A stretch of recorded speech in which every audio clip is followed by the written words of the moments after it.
Energy vampires, those who drain our vital force. Perhaps you have felt this. Just sitting with someone for a few minutes, your body suddenly grows heavy, your mind tired, as if your life force has been siphoned away. Nothing in particular has happened, and yet intuitively you know your energy has just been drained. That person did not touch you, nor did they utter cruel words, but their mere presence made your inner light flicker, like a candle shaken by an unfamiliar gust of wind. In modern spirituality, such people are called energy vampires. They are not the mythical vampires of old, but the mechanism is similar. Instead of feeding on blood, they draw from our spiritual vitality. And strangely enough, most of them do not do it intentionally.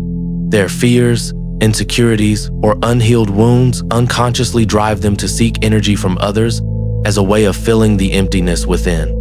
Science has also revealed part of this truth. Human beings are mobile bioelectromagnetic fields. The heart generates an electromagnetic wave thousands of times stronger than the brain. When two people are near one another, their energy fields overlap. If one carries intense negative emotions, they can pull the other's field downward, much like a magnet drawing iron. Researchers call this phenomenon emotional contagion. From a philosophical view, an energy vampire is not necessarily evil, but often a wounded soul. They are like a vessel with a hole in the bottom, constantly needing to be filled, but unable to retain or regenerate what they truly need. That is why, instead of fearing or despising them, we should first learn to recognize them, understand the mechanism, and most importantly, know how to protect our own energy. In this session, I invite you to journey with me into the essence of the energy vampire phenomenon, from science to psychology, from spirituality to practical application. And perhaps after understanding it, you will see that protecting your energy is not merely self-defense, but a path of maturity, where each of us learns to stand firm in our own light. Human energy, scientific insights.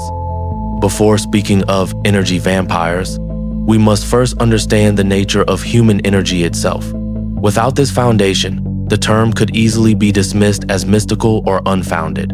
Human beings as bioelectromagnetic fields, modern science affirms the body is not just flesh and bone, but a highly sophisticated bioelectrical system. Every heartbeat, every nerve impulse is an electrical signal, creating a magnetic field around the body. The HeartMath Institute has shown that the heart's electromagnetic field is up to 5,000 times stronger than that of the brain. This field can be measured scientifically and extends several feet around the body. When you enter a room, your heart's energy already touches others before you say a single word. This explains why we can often feel whether someone's presence is uplifting or heavy, even without conversation. Emotions as physical vibrations. Emotions are not just psychological states. They correspond to physical frequencies in the body. When you are joyful, the brain shifts into alpha or gamma waves. The heart beats rhythmically, and the breath is deep and steady. When angry or afraid, the body enters stress mode, cortisol rises, and the heart's electromagnetic pattern becomes chaotic. This is called heart coherence. When we are loving and peaceful, the heart produces smooth, synchronized waves. When negative, the waves become jagged and irregular. Thus, in close contact, a person in turmoil can pull down another's heart rhythm, just like two musical instruments resonating. If one is out of tune, the other vibrates in discord. Emotional contagion, the spread of feeling. Modern psychology calls this the contagion effect, emotions spreading from one person to another. Studies show that simply sitting near someone anxious can cause your heartbeat and brainwaves to synchronize with theirs. This is due to mirror neurons in the brain, which enhance empathy and mimic the emotions of others. This explains why, in a group, if one person constantly complains, the entire team gradually feels drained. Conversely, if one person radiates positivity, the whole room brightens. From a philosophical standpoint, humans are not isolated entities, but rather intersecting wave fields. Philosopher Martin Buber once said, "Man becomes truly human only in relation in the I, thou." This means our essence is not only within us, but also in the energy created between us and others. Therefore, when encountering an energy vampire, the fatigue you feel is not just psychological suggestion, but a real diminishment of your energy field. And likewise, when meeting someone radiant and uplifting, the peace you feel is real, not illusion. Everyday implications. Understanding the nature of energy clarifies many ordinary phenomena. Why does someone's mere entrance make a room feel heavy? Why do certain conversations leave us energized and inspired? Why does a toxic workplace drain us while a healthy community uplifts our well-being? The answers lie in the invisible yet very real field of energy that every human being radiates. So, who are energy vampires? In everyday life, energy vampires do not wear fangs or black cloaks like in novels, but they surround us in far subtler ways. They may appear as a colleague who constantly complains, a family member who controls, a friend who endlessly criticizes, or even ourselves in times of negativity. What they all have in common is this. After being with them, we feel drained, as though our life force has been siphoned away, leaving behind heaviness, irritation, or emptiness. 1. The constant complainer. They always see themselves as victims. Why does this always happen to me? Life is so unfair. In conversation, they pour an endless stream of grievances onto others. At first, we may feel sympathy, but over time, we drown in their sea of negativity. Psychology calls this the victim mentality, a defense mechanism to avoid responsibility. Instead of seeking change, they project their helplessness onto others. Unconsciously, they need a listener to vent to restore balance, but the result is that the listener becomes the battery being drained. 2. The controller. Some people constantly want to direct how you eat, how you dress, even how you think. Their energy comes from imposing power over others. Around them, you feel tense, suffocated, deprived of freedom. In psychoanalysis, this often stems from inner insecurity. Fearing they cannot control themselves, they seek to control the outer world. The paradox is that the more they try to control, the more they deplete the energy of those around them, and relationships inevitably fracture. 3. The critic and judge. This type always spots the flaws in others. Even the smallest mistake is magnified. Someone may enter a conversation in a good mood, but after a few harsh judgments, their positivity vanishes, replaced with shame or irritation. Psychology explains that such people often harbor an inner critic, a harsh inner voice constantly judging themselves. They project this self-criticism outward, turning others into its victims. 4. The emotional manipulator. This is the most subtle kind of energy vampire. They don't just drain energy through complaints or criticism, but by controlling emotions.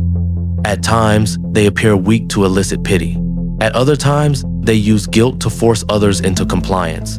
The concept of gaslighting, manipulating someone into doubting their own perception, also belongs here. Over time, exposure erodes self-confidence and even identity.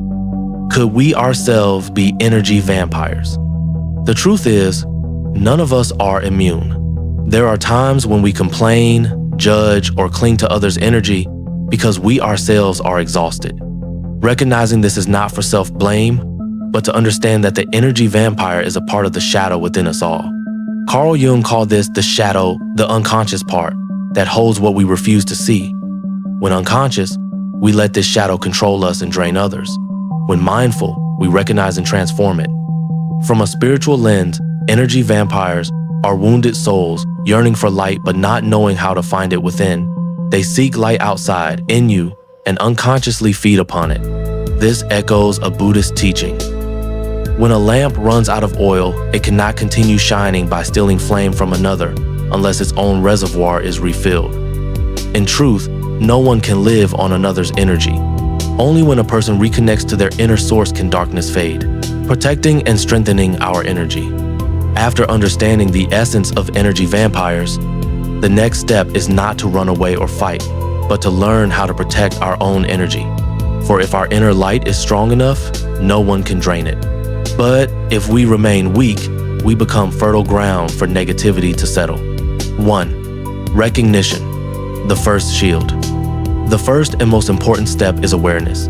When you notice that someone consistently leaves you drained, you have already walked half the journey. Pay attention to your body. Is your heartbeat racing? Is your breath shallow? Do you feel heaviness or unease? These are signals that your energy is being pulled. Buddhist philosophy calls this mindfulness, knowing the moment energy is disturbed instead of being swept away by it. Once recognized, you regain the freedom to choose your response rather than falling into the cycle. 2. Set boundaries. Psychology teaches that boundaries are fences that protect our energy. This does not mean selfishness, but the courage to say no at the right time. With the constant complainer, instead of listening endlessly, you can set limits. I only have 10 minutes. Tell me what's most important. With the manipulator, dare to affirm your truth. I respect you, but I will not choose that path. Setting boundaries is a declaration that your energy has value and you are responsible for guarding it. 3. Practice energy techniques. Across spiritual traditions, people have used methods to shield and balance their energy field. Light shield. Visualize a radiant sphere of white or golden light surrounding your body, protecting you from negativity.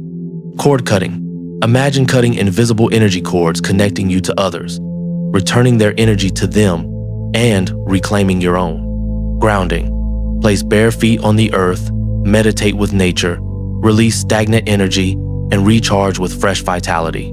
Though simple, these techniques are profoundly effective, especially when practiced regularly. 4. Maintain high vibrational states.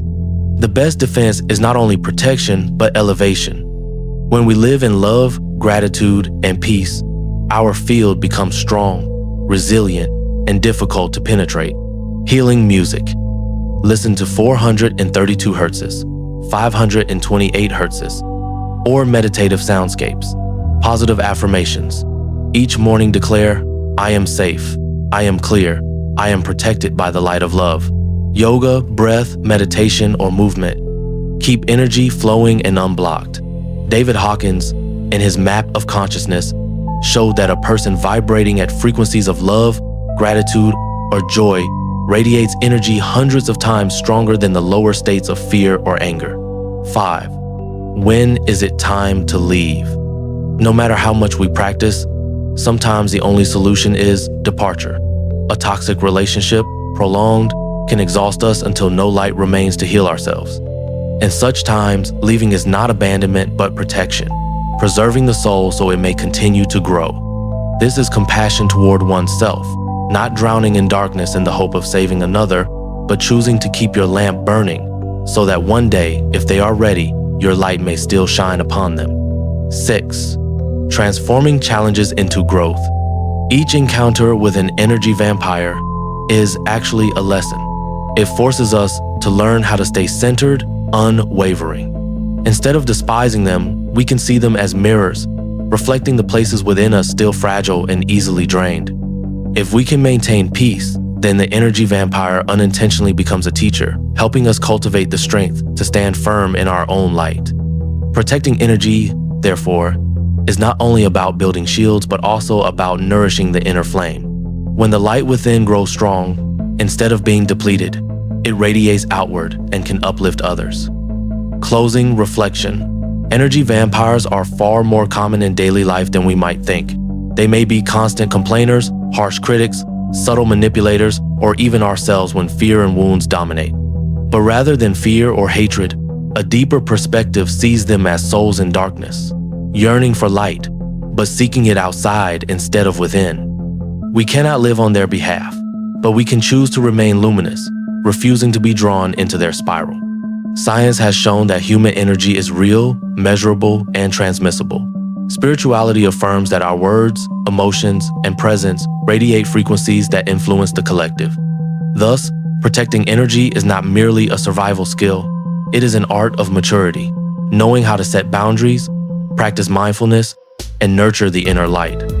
When our hearts shine brightly, we no longer fear being drained. Instead, we become lamps in the darkness, a presence where even energy vampires may glimpse a ray of hope and perhaps learn to light their own flame.